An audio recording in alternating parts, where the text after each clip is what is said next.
rouge a disparu de la carte pour l'orange, moins inquiétant en Île-de-France, en Guyane et à Mayotte. Ça ne veut pas dire que partout ailleurs, le vert. Et dès le début, Édouard Philippe s'en félicite. Les nouvelles sont plutôt bonnes.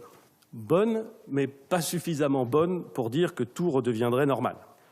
La liberté, enfin, va redevenir la règle et l'interdiction constituera l'exception.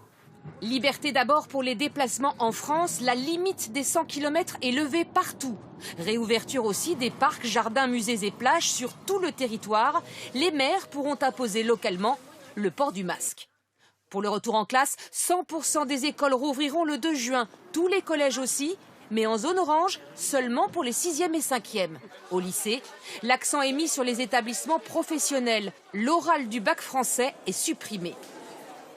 Concernant les cafés et restaurants, ils pourront rouvrir partout, mais pas aux mêmes conditions en zone orange. Seules les terrasses des cafés, des bars et des restaurants pourront ouvrir au 2 juin. S'agissant des loisirs comme les piscines, les salles de sport et de spectacle, 2 dates de réouverture. Le 2 juin en zone verte, le 22 juin dans les zones oranges. Les rassemblements de plus de 5000 personnes restent interdits.